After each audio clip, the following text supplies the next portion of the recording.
What's good, guys? Back at it again. Back from France.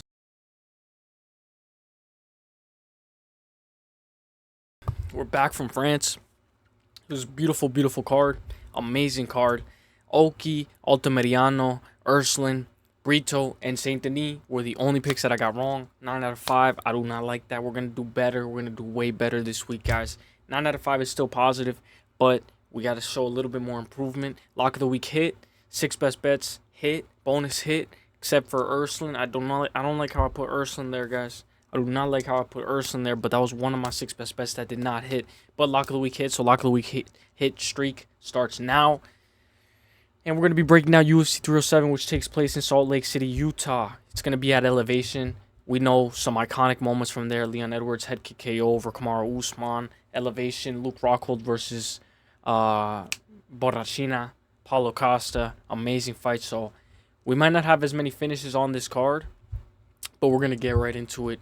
Talking about UFC 307, Raquel Pennington versus Juliana Pena. Khalil Rountree I was listening to a bunch of interviews from Khalil Rountree.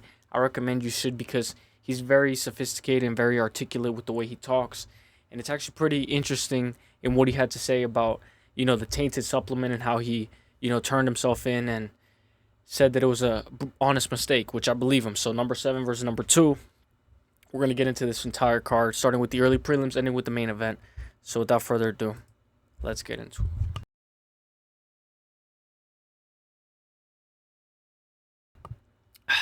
Tim Means versus Court McGee. Tim Means versus Court McGee. 33-16-1 for Tim, the Dirty Bird Means, versus Court McGee, the Crusher. Court McGee's on a skid. What's the notable is that both of these guys are a little over the hill, and Tim Means has won 1 fight in his last 5. Court McGee has won 2 fights out of his last 5. Court McGee's on a 3-fight losing streak, though. Tim Means is on 1 loss streak, which he lost to Earl's Medic. That's fine. Tim the Dirty Bird Means. I think if there's a finishing upside, it's going to be on Means' side.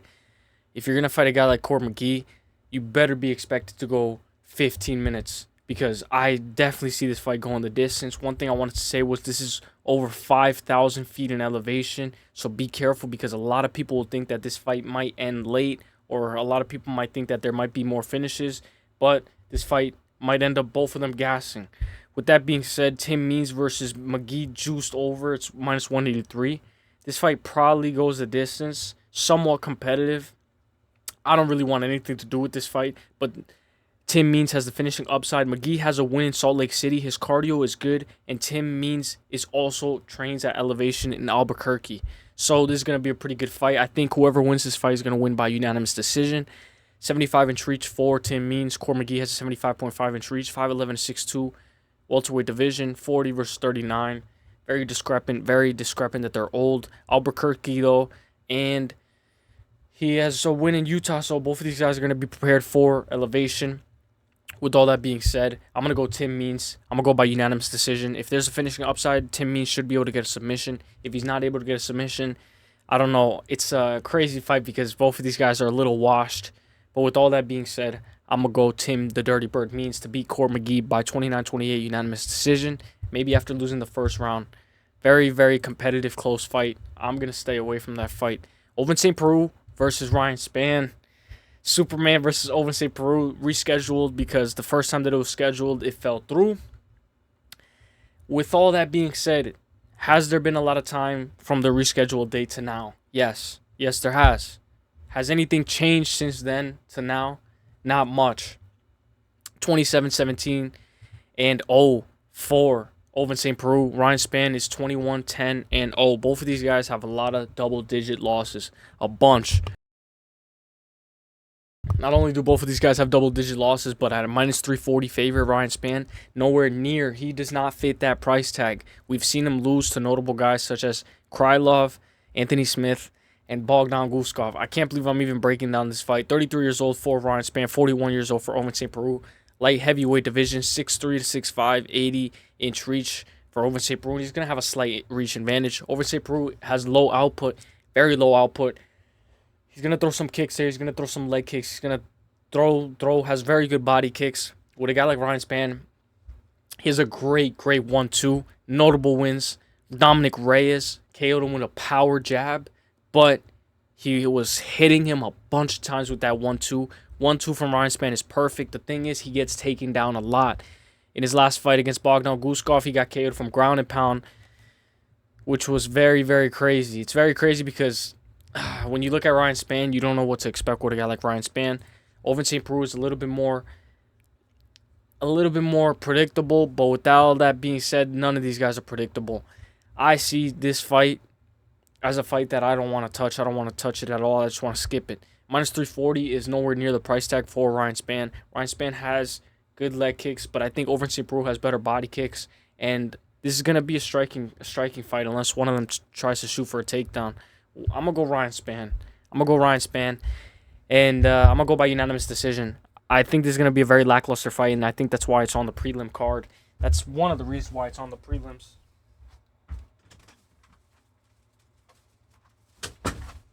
That's one of the reasons why it's on the prelims, because this fight is very lackluster and has a chance to be a snooze fest, a complete snooze fest, a complete snooze fest. Like the last fight, both of these guys are over the hill, and anybody can win this fight.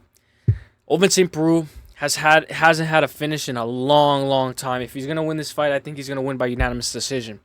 Ryan Spann, I don't see him finishing Ovince Preux. If he does, that's going to be pretty impressive, even for a guy like Ryan Spann. He has the power. If there's a finishing upside, it's going to be on Ryan Spann. But with all that being said, I'm going to go Ryan Spann to win this fight by 29-28 unanimous decision. I think Ovince Preux has options, but his lack of output is going to lead him to do nothing. He's just going to take pictures of Ryan Spann, in my opinion. Next fight, Carla Esparza versus Tecia Pennington. Tecia Pennington could be on a 5-fight win streak right now if you wanna say that. If we wanna play this game, Tecia Pennington could be on a 5-fight winning streak. She lost her 2 last fights to split decision.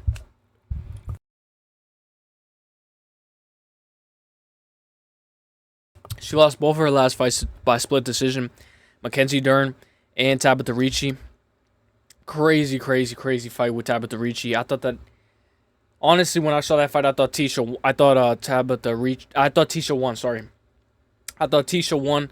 I know Tabitha Ricci was able to hold her against the fence a lot, and she does that thing. She did it with Angela Hill, where she holds Angela Hill against the fence, and then she does her power shots. She does her little mini shots, and then she's explosive, and she's very fast and explosive. So it could maybe lead the judges to persuade them to thinking that she won. But Tecia Pennington had very close fights with Mackenzie Dern and Tabitha Ricci. You can argue that she won both of those fights. Carla Esparza, on the other hand, had a clear-cut loss to Wei Lee. Rear naked choke. That was bad. That was real bad. Against Carla Esparza had a rear naked choke, but we all expected that. What did we expect? I didn't expect Wei Lee to get the sub over Carla Esparza, but I expected Wei Lee to just run right through her. Carla Esparza did pretty good in that fight. Prior to that, though, she had 4-fight win streak, and I want to mention that because she's beating Michelle Waterson, right? Split decision, that's fine. Marina Rodriguez, we're going to talk about her later. She's very good in my opinion. Split decision, that's a very good win. Yan Xiaonan KO from ground and pound crucifix. Very amazing win. One of her best wins, considering Yang Xiaonan is going to be fighting Tabitha Ricci. Rose Namajunas, split decision. Amazing. That fight was not amazing. That fight was actually boring. But that's how she got the belt. She was a champion, former champion versus Tecia Pennington. Minus 180 for Tecia Pennington, plus 150 for Carla Esparza. 36 years old for Carla Esparza, 35 years old for Tecia Pennington. Strawweight division. Strawweight division is very fast. You got to be young in this strawweight division. You have to have hands. In my opinion, I think the faster fighter is going to be Tecia Torres. She's going to be faster by a lot. She's going to swing those leg kicks, start off fast. She's like a tiny tornado, like her nickname, Tiny Tornado. She comes in, closes the distance, and then she wants to set up the body kicks, and then she likes to go 1-2, 1-2 high. And what I like about Tecia is her combos. She just tends to do little blitz, and that can definitely stun Carla Esparza. But wrestling upside is on Carla Esparza's side. I've seen her get amazing single legs, amazing takedowns. If you could take down a girl like Yang Xiaonan, it's very impressive in my opinion. If you could beat a girl like Marina Rodriguez, who has almost a similar style to Tecia Pennington, not quite. Tecia Pennington could be a little bit more explosive, a little bit more faster on the get-up, and a little bit better getting up to her feet. I think this is going to take place in the striking department at some points because there's no way Carla Esparza is going to be able to control her for 15 minutes. But I think it's going to be 1-1 going to the third round, and I think Carla Esparza is going to get the edge. Maybe she wins a split decision. We know when it goes to split decision, Tecia Torres has lost 2 split decisions before. Arguably, you could say she won that. But if we're looking at why she lost that fight, it was because she was held and she got overwhelmed. I don't want to say she got overwhelmed too much, but Carla Esparza should be able to get her down. If she's not able to get her down, she's a plus 150 dog. You know, a lot of people are going to go with Tecia Torres. Tiny tornado, explosive, has quicker get-up game. She might not even get taken down once if her takedown defense is on point. She's been very active, and last fight was 4 months ago, so I'm glad. She took a little bit of a hiatus in between her loss between, I believe, Sam Hughes. Her loss between Mackenzie Dern and Tabitha Ricci. She took a long time off, so I'm glad that she's active. With all that being said, though, I think Carla Esparza should be able to get this done unless age is a big factor and she's not able to get this done and she gets completely stuffed. I'm going Carla Esparza. I'm going the dog, and I think she should be able to take her down, get a little bit of ground control. If this is striking for 15 minutes, she's going to lose, though, terribly. So for right now, I'm going Carla Esparza to win this fight, guys, by unanimous decision. Let me know what you guys think. Majority Tapology is with me on the right side. I just ate, so excuse me. But let's go Carla Esparza, 29-28. Alexander Hernandez versus Austin Hubbard. Very good fight. Very, very good fight. Let me check what I had in my notes for this fight. What I wrote in my notes for this fight was Austin Hubbard is very, very... Austin Hubbard can go 15 minutes, right? But do we know if Hernandez can go 15 minutes? He tends to fade. We're at elevation. I don't know why the over is juiced. The over 2.5 is juiced already to the grills. 14-8-0 for Alexander Hernandez. Austin Hubbard 16-7-0 for Austin Hubbard. Alexander Hernandez has 1 win in his last 5. 1 win in his last 5, and that's to Jim Miller, who lost to Bobby Green. Austin Hubbard, on the other hand, has 3 wins in the last 5. His last win in the UFC, most recent, is to Michael Figlak. What I wanted to mention was the Kurt Hollabaugh triangle submission choke. That's not a bad loss. That's not a bad loss. I know a lot of people are going to say that that's a bad loss 1 year and 1 month ago. He definitely has learned since that time. Then I believe that he has learned. And he got bounced back and he won against Michael Figlak. Alexander Hernandez has lost to Damon Jackson, split decision. Bill, who also lost to Ilia Topuria. Bill Algeo, unanimous decision. That's fine. Bill Algeo tends to be a little bit too rangy, too quick, too smooth. That's fine. Jim Miller, he beat him. That's all right. That's fine. It went to unanimous decision. Billy Cortillo, KO. That's a little And then Renato Moicano, who we know just beat Benoit Saint Denis.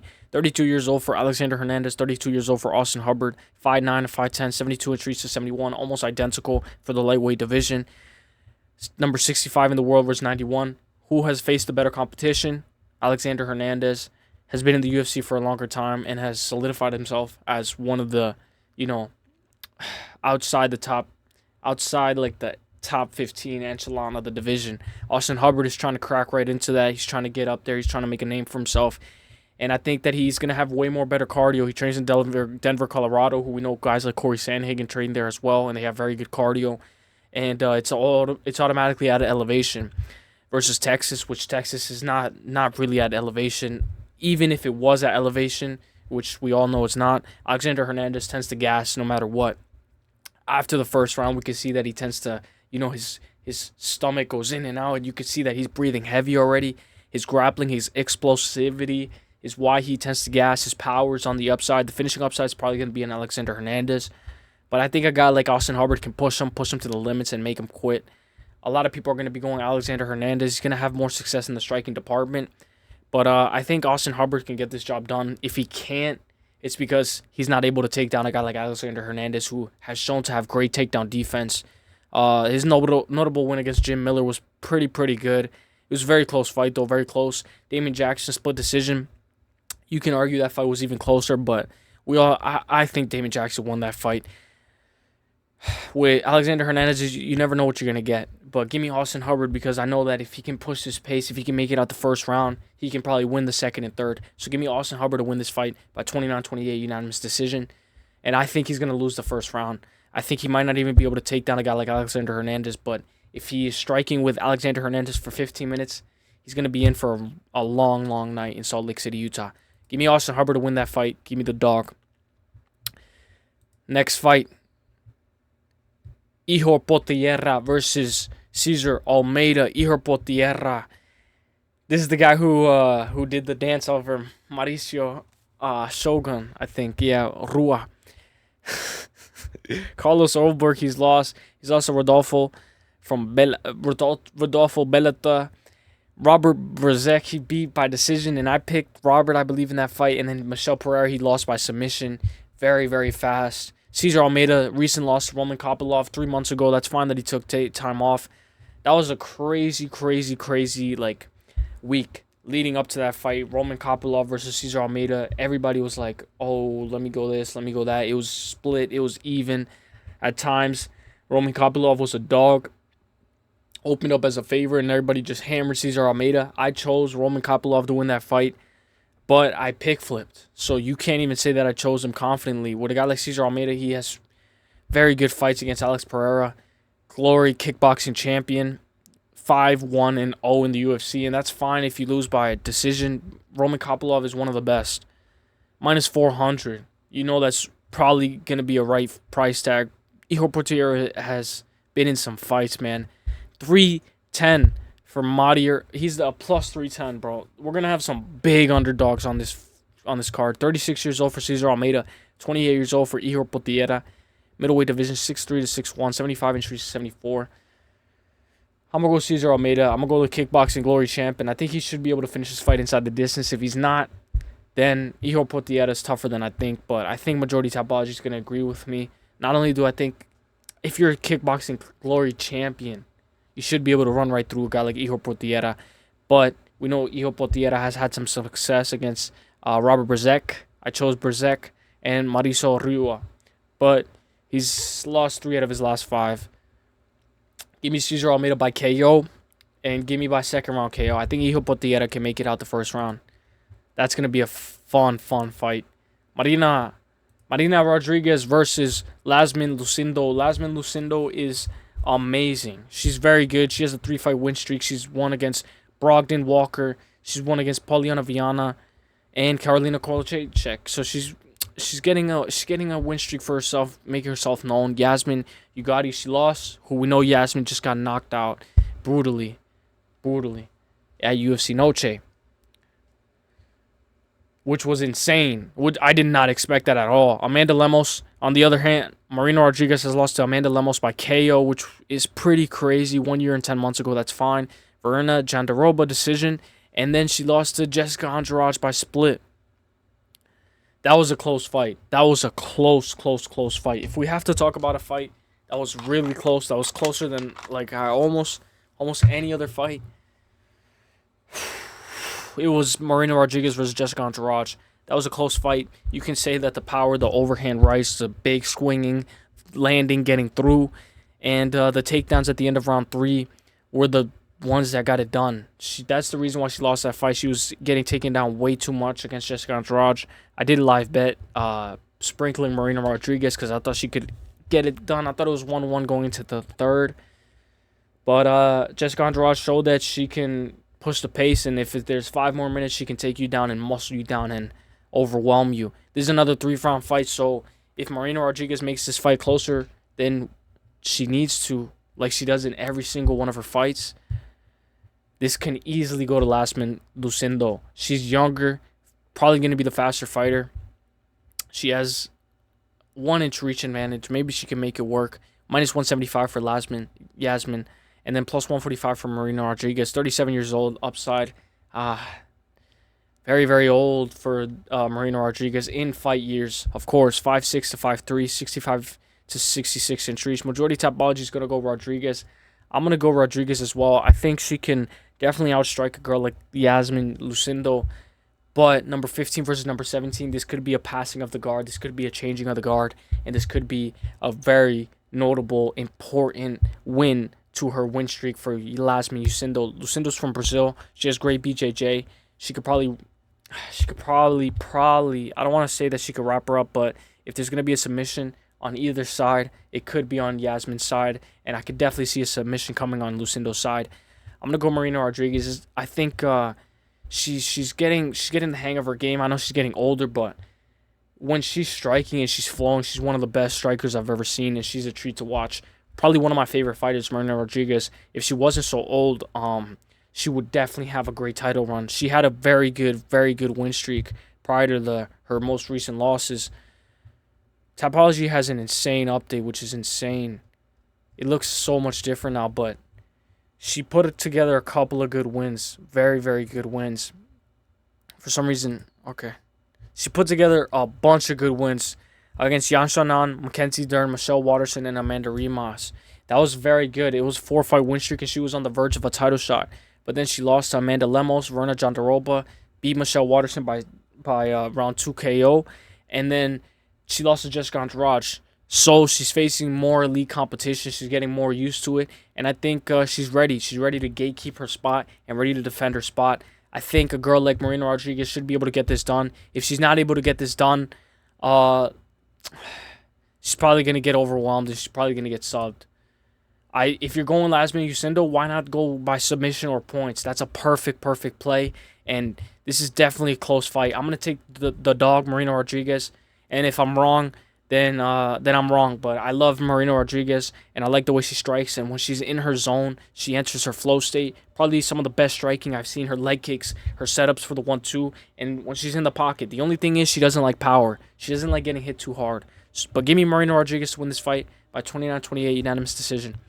That's going to be amazing. Amazing fight, man. Stephen Thompson versus Joaquin Buckley. Good fight. We're already on the main card. 90% of this card is women's MMA, but that's fine. That's completely fine, guys. Stephen Thompson, 17-7-1 for Stephen Thompson. Joaquin Buckley, 19-6-0. Joaquin Buckley, plus 160 for Stephen Thompson. Minus 190 for Joaquin Buckley. Striker versus maybe Joaquin Buckley's going to grapple. He has in the last recent times. 41 years old versus 30 years old. 170, welterweight division, 6'0 to 5'10, 75 inches to 76. Thompson, let me look at Tapology. I'm addicted, bro. I got to see what Tapology's thinking. I know you shouldn't, but I got to see. 59% are on Joaquin Buckley. You know I like me some Wonder Bread. He faced off against Kevin Holland. Notable 5-round, great performance. But most recently, he's lost 3 out of his last 5. Jeff Neal, he's beaten 3 years and 9 months ago. That was a 5-round fight, though. Great cardio showed. Gilbert Burns, he lost, got grappled. Bilal Muhammad got grappled. And Kevin Holland, he beat. And he said by KO, but it was by doctor stoppage. The doctors actually stopped it. And then it says retirement. But he's not retired, or Kevin Holland didn't retire either. Shavkat Rakhmonov, lost by submission. That's fine. Joaquin Buckley has made 4-fight win streaks since then, guys. He's beat Andre Fiallo, he's beat Alex Moreno, and he's beat Vicente Luque. Also, he's beat Nazartin Raziboev, who I chose Raziboev to win that fight. I did not think Joaquin Buckley was this amazing at wrestling. He's very good. And who does Wonder Boy suffer and struggle against? Hardcore wrestlers. His most recent loss was to Chris Curtis by KO, and that's fine because he didn't fight like his last 4 recent fights. He needed that Chris Curtis loss in order to reevaluate himself and get better at fighting. Not only has he been way more of a better fighter since that Chris Curtis loss, but that was almost 2 years ago. Andre Fiallo, KO, who's no longer in the UFC, that's fine. Finished him, dusted. Alexander Moreno, decision, that's fine. Vicente Luque, KO, amazing win. Chose against him there, and then Raziboev, I chose against him. Am I going to choose against Joaquin Buckley one more time? Yes. I'm going Wonder Boy to win this fight by unanimous decision. Now I'm taking the plus 160 underdog. I'm going for dogs. I might pick flip on Wednesday. I might make a pick flip on Friday. My official pick for right now, I'm going Stephen Wonderboy Thompson to win this fight by unanimous decision. I think he's going to be too good with his front kick to the body. I think he's going to be too good with his leg kicks. His oblique kick, his kick up to the head. And I think if he can keep a guy like Joaquin Buckley who explodes off very, very fast, we can definitely get rid of a guy like Joaquin Buckley. I don't think he's going to be able to finish a guy like Joaquin Buckley. He's going to get taken down most likely, and he's probably going to get controlled. If he gets taken down and gets controlled, this is going to be a bad night for him, and he's going to lose by unanimous decision. I think the over 2.5 is definitely going to hit. Obviously, it's going to hit. It's the most likely thing to hit. Not only is it the most likely thing to hit, but it's the most likely outcome. Everybody thinks that this fight's going to go the distance. It's probably going to go the distance. No ifs and buts about it. More likely.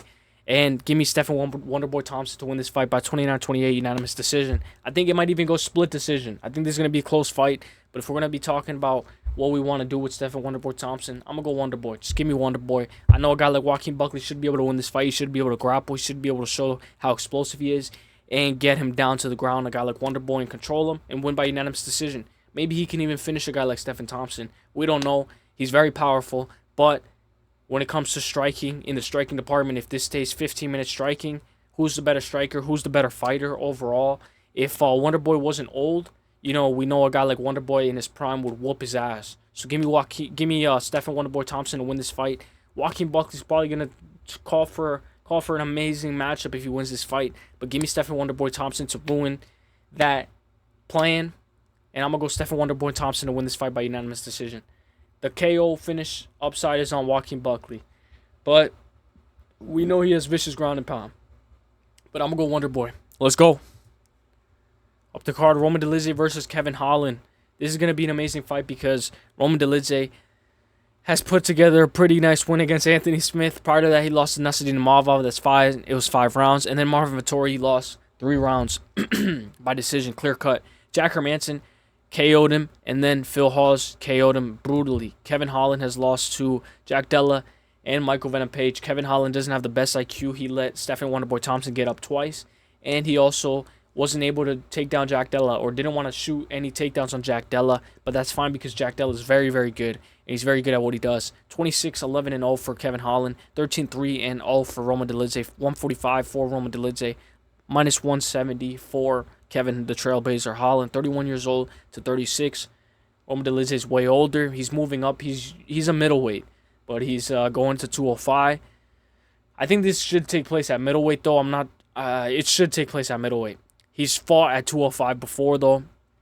6'3 to 6'2", 76-inch reach to 81-inch reach. Kevin Holland is known for having the hood jitsu. Trailblazer. He's very good.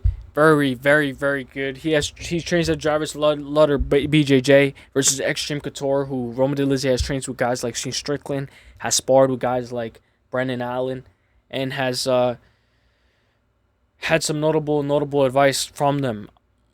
In my opinion, I thought Roman Dolidze was going to put together a nice win streak and be a problem and a contender at middleweight when he beat Kyle Dawkins, Phil Hawes, and Jack Hermanson.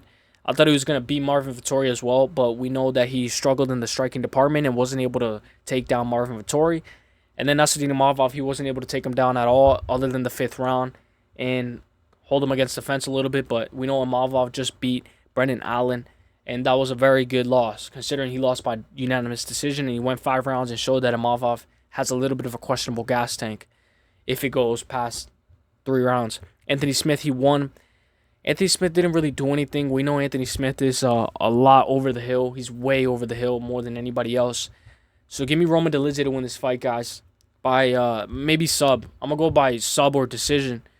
But it's because I think Trailblazer makes questionable IQ decisions. And he's not in the best headspace sometimes. And he doesn't listen to his coaches at all. And he tends to fight with his ego a lot. And if he's going to try to shoot a takedown on Roman Dolidze, a guy like Roman Dolidze can easily wrap him up into a knee bar and then get some vicious ground and pound. The finishing upside's on Kevin Holland, but I think a guy like Roman Dolidze should be able to wrap him up, maybe get a finish there, unless he gets dropped and he gets finished. I wouldn't be surprised if somebody gets finished this fight. Majority Tapology's going Kevin Holland. They think a KO or a sub, maybe a club and sub for Kevin Holland, but I'm going to go Roman Dolidze by submission or on points. If it's submission, I'm going to go 3rd round sub. Give me Roman Dolidze to win this fight against Kevin Holland. Let's go. Let's fucking go. Kayla Harrison versus Ketlen Vieira. Kayla Harrison, very good. 17-1-0. Comes from PFL. 14-3-0 for Ketlen Vieira. Plus 550. Plus 550 is insane for Ketlen Vieira, but it's right. It's right because we're going against Kayla Harrison, the PFL champ. Penny Kanzad, she last beat. Raquel Pennington, she lost, who's the former champion, who's the champion right now. Plus 550 Minus 800 for Kayla Harrison. Trains at Coconut Creek, Florida. Trains with guys like Dustin Poirier, Matus Gamera, American Top Team. 66 inch reach to 68. 5'8 to 5'8. 136 to 135. 34 years old to 33. Kayla Harrison's going to run right through her. She's going to absolutely run right through a girl like Ketlen Vieira. Ketlen Vieira, 3% of top ballers, he's choosing her. I'm going to go Kayla Harrison by sub. The reason why I'm going Kayla Harrison by sub, she trains with guys like Matus Gamera, Dustin Poirier. She knows how she looks. Have you seen how Kayla Harrison looks? She looks ripped and she looks juiced and she looks like she's on some crazy sauce. She's strong. She was able to take down a girl like Holly Holm. She was able to submit her at UFC 300. Successful debut. This is going to be her second fight. She hasn't fought since UFC 300. That's fine, because after this, I think we're going to get an active Kayla Harrison, and I think the UFC wants Kayla Harrison to fight for the belt, the winner of Juliana Pena versus Raquel Pennington. So I think Kayla Harrison, if she has a successful night, she can call out the champion, whoever it may be that night, which I'm not going to spoil it, but I think Kayla Harrison should be able to call out the champion, whoever wins that night, and it's going to be a successful fight for the bantamweight division. Ketlen Vieira is very good, though. She's won against Holly Holm, split decision. Miesha Tate, she's won, and she lost to Yana Santos, who beat Molly McCann. And, and Raquel Pennington, split decision. That's fine. But I think a girl like Kayla Harrison, her one loss to Pacheco, is not bad. You can't take that away from her, because that's her only loss in her last 5, and that's her only loss in her pro MMA record. She's put together a couple of win streaks, a long win streak prior to that loss, and then she said, you know what, I'm going to go to the UFC. So she said, it's time. She's 34 years old. Maybe you could say that she's a little older, and maybe that's why she might lose this fight, but I don't think she's going to lose this fight. If you think she's going to knock her out, that's a pretty crazy thought. I can't imagine it, but I'm going to go Kayla Harrison by sub or decision. That's going to be lit. Jose Aldo Jr. versus Mario Batista. Mario Batista is a dog. He's a dog. Beat Ricky Simon. Beat Damon Blackshear. Beat Guido Canetti. Beat Benito Lopez. Beat Brian Kelleher. Mario Batista has fought guys like Corey Sandhagen, fought the top of the top echelon of the division, and his most recent loss is to Trevin Jones by KO. Round 2. Then it was Corey Sandhagen round 1 armbar. But if you watch that fight, that was an amazing fight, and it shows Mario Batista was always a problem for the bantamweight division. He just needed to find himself, and he needed to find himself where he is. His most recent win against Ricky Simon is one of his most impressive wins up to date. Mario Batista faced off against Ricky Simon. Very close fight, 1-1, heading into the third. You can argue maybe it wasn't. Third round hits. Mario Batista shows that he has vicious leg kicks. Vicious boxing. Ricky Simon tries to shoot for some takedowns. He can't. Mario Batista strikes with him, and he shows that he's too fast for a guy like Ricky Simon. Ricky Simon struggles with beautiful strikers like Mario Batista. And his most recent loss, Ricky Simon's most recent loss. Who's Ricky Simon's most recent loss? It's the Brazilian.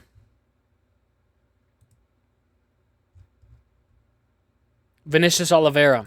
Vinicius Oliveira is a great striker, just like Mario Batista. You can say that they're completely different in the striking department, but they're both good at one thing. I mean, not just one thing, but they're both excellent at one thing, and that's striking. Mario Batista can take you down, though. He can definitely make some takedowns. A guy like Jose Aldo, his most recent loss in his last 5 was to Merab Dvalishvili, who was 2 years and 1 month ago, but he didn't get taken down once. Merab Dvalishvili shot 16 takedowns, I believe, and he didn't even get Jose Aldo down once. With all that being said, Aldo beat Jonathan Martinez, who he was the underdog heading into that fight, and Jonathan Martinez closed as the favorite, and then he ended up beating a guy like Jonathan Martinez. Clearly was the better leg kicker, who Jonathan Martinez is known for getting leg kicks. He won against Adrian Yanez like that, and he's beating a bunch of guys with his leg kicks. Jose Aldo Jr. beat him at his own game. One of the best leg kickers in the UFC. Is the best leg checker in the UFC as well. I think Jose Aldo Jr. was on the verge of becoming a bantamweight champion, but he lost to Peter Yan. But that was for the vacant belt, and that was very early. You can argue that Jose Aldo Jr. is not even 38 years old. I didn't even want to consider age into consideration, because if you think Jose Aldo's 38 years old, then elephants fly. Because, bro, we know that in Rio de Janeiro, sometimes they tend to fake the dates too as well. I don't think Jose Aldo Jr. is 38 years old. He doesn't fight like it. He looked amazing against Mario Batista, and he looked like he found his new self, and he got a second win in life. Against Mario Batista, this is a excellent matchmaking for the evil matchmakers. Excellent. They know exactly what they're doing. Brazil versus United States. Arizona versus Rio de Janeiro, Brazil. 135, 5'7" and 5'9", 70-inch reach to 69. I'm going to go Jose Aldo Jr. I'm on the Jose Aldo Jr. hype train. If we're going to go Jose Aldo Jr., it's now or never. Not only is it now or never, I think it's the most likely outcome, and I think Jose Aldo Jr. can win this fight by 29-28 unanimous decision. I think it might even go to split decision if a guy like Mario Batista is going to try to leg kick and strike with a guy like Jose Aldo. If he wants to have some success, he's going to have to control Aldo against the fence, and we know a guy like Merab even struggled to do that. He was able to do it for 15 minutes, and you can argue that Jose Aldo lost that fight 30-27, but Jose Aldo's not getting taken down. Some of the best takedown defense in the bantamweight division in all of UFC history. I think a guy like Jose Aldo should be able to run right through a guy like Mario Batista. If there's a finishing upside, it's on Mario Batista's side, though. I don't think Jose Aldo's going to be able to finish a guy like Mario Batista, and Mario Batista is a problem if he can get through. If he can get through Jose Aldo, this guy's going to fight for a title. I think whoever wins here, guys, is going to put together a very good win streak for the bantamweight division, and they should be able to fight for a contention or number one contender real soon. Real soon. I'm going to go Jose Aldo. Majority topology is going Jose Aldo. If you're going Mario Batista, you can go Mario Batista by decision. I'm going to go Jose Aldo by decision, 29-28. And it seems like a lot of people favor Aldo by KO, but I'm not going Aldo by KO. He should be able to outclass him and show that there's levels to this. Raquel Pennington versus Juliana Pena. Amazing fight. Is this that amazing, though? Is it? Yes, it is. Come on, it's UFC. We got to be grateful. Rocky versus the Venezuelan Vixen. 16-8-0 for Raquel Pennington. 10-5-0 for Juliana Pena. Juliana Pena's last loss was 2 years and 1 month ago, which is amazing because she hasn't been active since. And it's not that amazing if you want to be active if you want to be elite in the bantamweight division. Raquel Pennington has put together a nice win streak, a nice win streak since Juliana Pena has been in this division. Raquel Pennington's most recent loss is to Holly Holm by unanimous decision, but that was at UFC 246. After that, she beat Renal, she beat Kanzad, she beat Macy Chazon, Aspen Ladd, Ketlen Vera, Myro Bueno Silva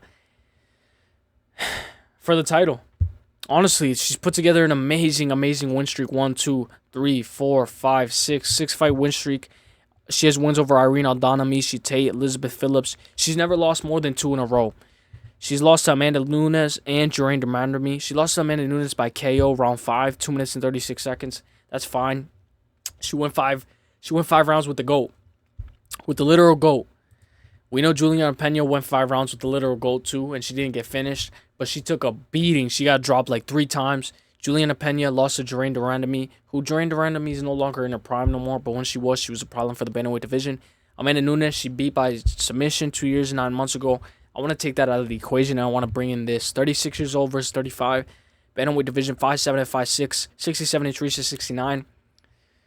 This is a little bit of a red flag when it looks to me because this might be a very lackluster fight, and this fight might go to the distance, and it might be one of the most boring fights we've ever seen.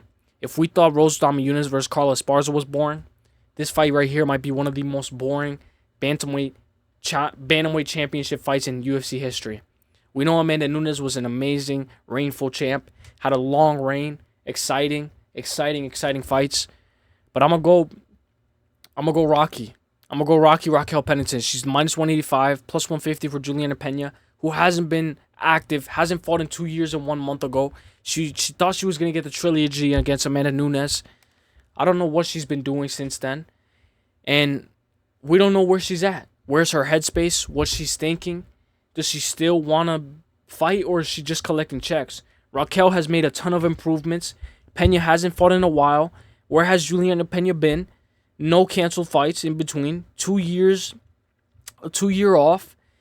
Her loss to Nunes, what? That would have been the trilogy. Now here she is, more than a year later, 35 for Juliana Pena, but Raquel has put together a nice win streak since then. So Raquel Pennington is more elite, in my opinion, has proven that, and she's going to get one more successful title defense.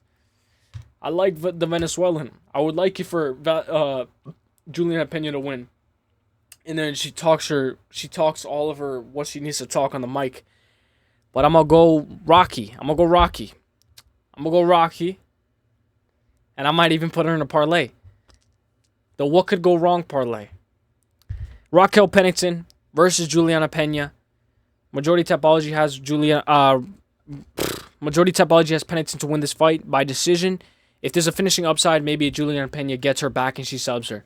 But does lightning strike twice in the same spot? I don't think so. Give me Raquel Pennington to win this fight by 49-46, 48-47, and 49-46 unanimous decision.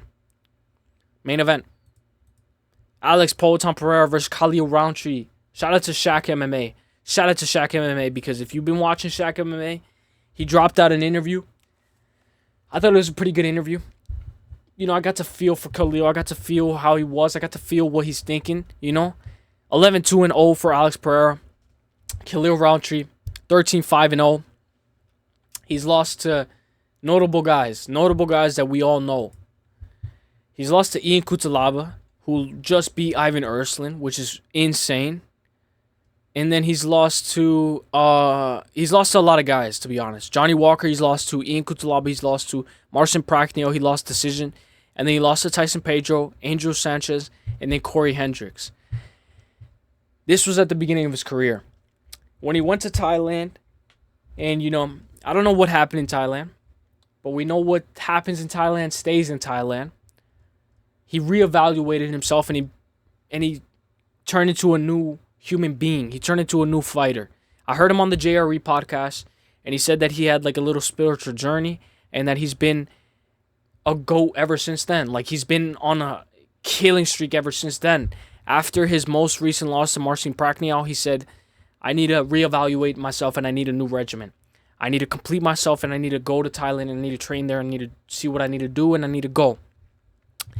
After his layoff, he took a little bit of time between 257 and UFC Fight Night September 4th. January, he went from January, and then he fought in September. So that's a little bit of time. That's a couple of months.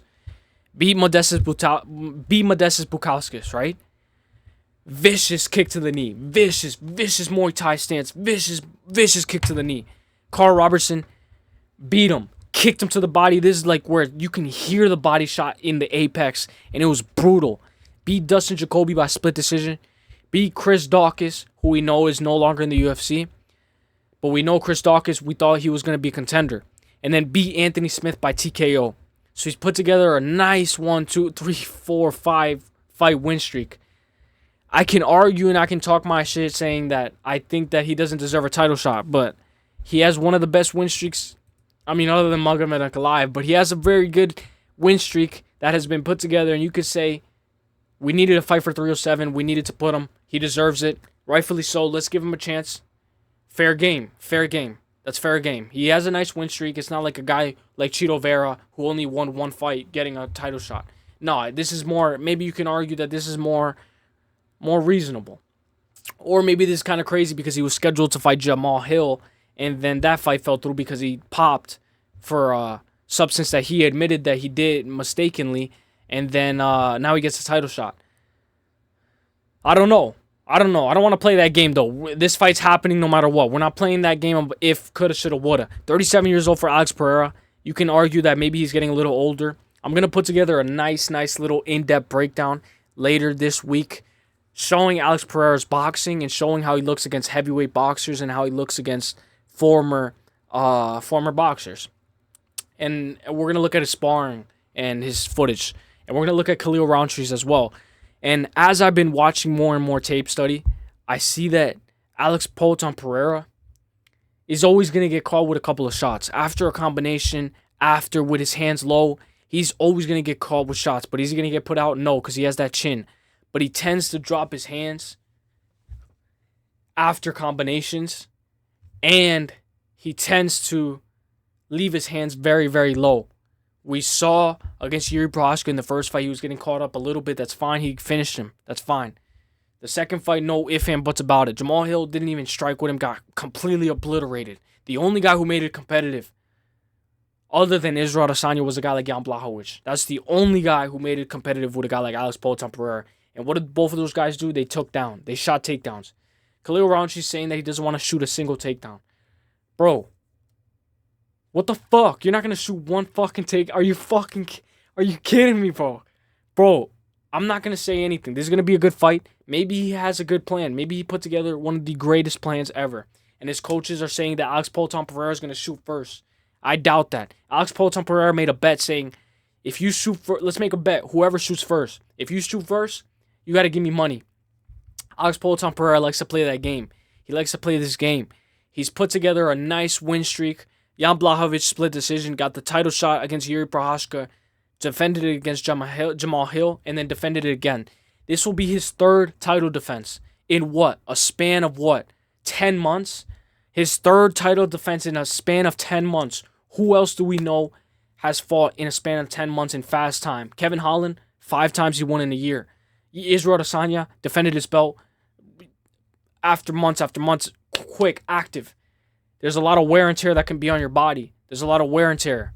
I was watching a lot of Alex Polton Pereira's footage. After he gets hit hard, he stands still, or he does this he just stays there. He doesn't move his head a lot, and he relies a lot on power to equalize. It's the equalizer. His power is the equalizer. That's fine. But, dude, can you play that game with a guy like Khalil Rountree, who's going to go in there and he's going to play that game and he's going to just kick your body. He's going to leg kick with you, and he's going to try to go in there and try to take your soul. Somebody's soul is leaving this night, and nobody's leaving. One person's leaving this cage unconscious. One person. I don't know who it's going to be. Minus 455 for Alex Polton Pereira. With Israel Adesanya, how did he catch him? When we see Alex Polton Pereira lose, right? Let's say his 2 losses. We know he lost in Glory Kickboxing as well. And he lost because it was a little bit more competitive and he wasn't able to put the guys out. If he's not able to put you out, look, Artem. Bro, his loss to Artem, majority, you can argue, right? Okay, it took Artem it took Artem 2 tries because he lost 2 tries and then he won, right? It took him 2 tries, it took him 3 tries. He still got the job done. I think if you can survive on the feet with Alex Polton Pereira, bro, you have a better chance. If this makes it out the second round, Khalil Rountree has a very good chance of winning. Israel Adesanya was able to get him in the second round, at the end of the second round, because Alex Polton Pereira was sensing a finish. He hit him to the body, hit him over the top, hit him with the leg kick. Izzy shells up. I don't know if it was on purpose or not, but Izzy capitalized on it with the overhand right and then overhand left. And then quick left hook, and Polton falls. When did Polton get caught? Against Israel Adesanya at the end of the first round in their first fight. He caught him with a left hook. Very quick, very fast, and very snappy. And he was able to catch him because the bell rung, and maybe you could say that was after the bell, but he swung it and the bell rung. So it landed after the bell, but it wasn't thrown after the bell. And it was able to get through because it was a quick, snappy, get to the target and out. And those type of shots are the shots that Khalil Rountree can throw. He has very good defense, very, very good defense. And I think if he can make it out the first round, he could definitely win this fight. I think he has to win by knockout, though. I think one of these guys have to win by knockout. If you're going Khalil Rountree, you're going by KO. If you're going Alex Pereira, you're going by KO. I'm going to go Alex Pereira, and I'm going to go by third round KO. I think this fight's going to be way more competitive than a lot of people think. I think this fight is going to be one of those fights where everybody's going to hammer Alex Pereira, and then he ends up not being able to find a KO early. And a lot of people are expecting it, and it's not able to happen. Plus 350 for Khalil Rountree is worth a sprinkle. A lot of people are going to just say Alex Pereira is going to run right through this guy. 307, Salt Lake City, Utah.